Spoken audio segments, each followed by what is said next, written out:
इच्छा, आशा, अपेक्षा, आकांक्षा, यही सब मानव समाज के चालक होते नहीं। यदि कोई आपसे पूछे कि आप कौन, तो आपका उत्तर क्या होगा? विचार कीजिए।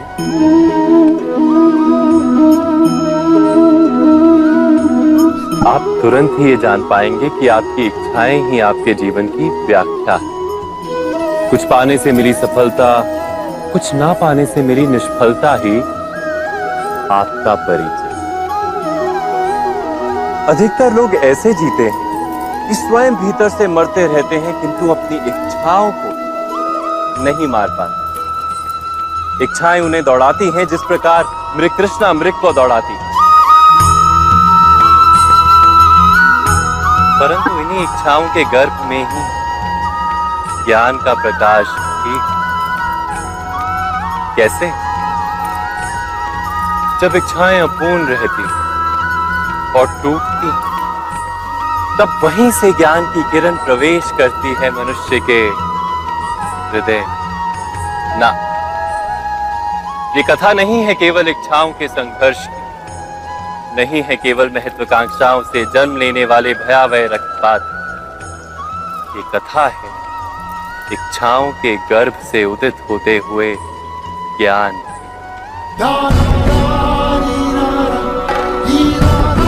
मैं वासुदेव कृष्ण आप सभी को निमंत्रण देता हूं इस यात्रा पे चलने का, जो जीवन का मर्म सिखाएगी, मनुष्य का धर्म सिखाएगी, कीचड़ से उठकर कमल बनने का कर्म सिखाएगी।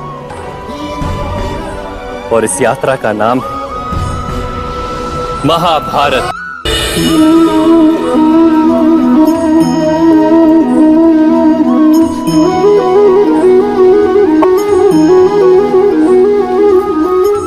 संतानों के भविष्य को सुख से भरने का प्रयत्न करना, यही हर माता पिता का प्रथम कर्तव्य होता है, जिन्हें आप इस संसार में लाएं और जिनके कर्मों से ये जगत आपका भी परिचय पाएगा भविष्य में। उनके भविष्य के सुख की योजना करने से अधिक महत्व और हो भी क्या सकता है।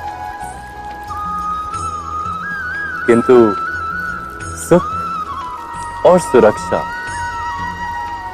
क्या ये मनुष्य के कर्मों से प्राप्त नहीं होते?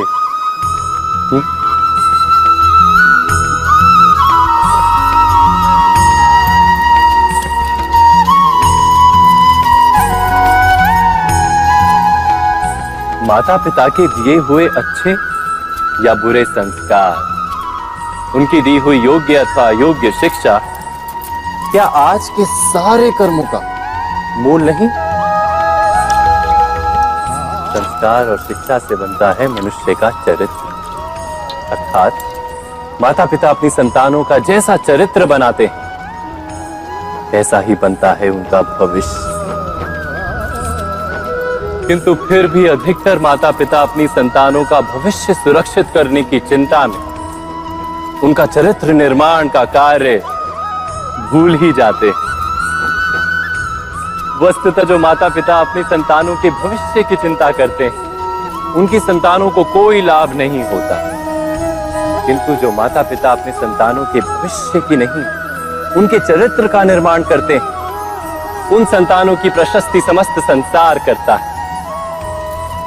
स्वयं विचार कीजिए।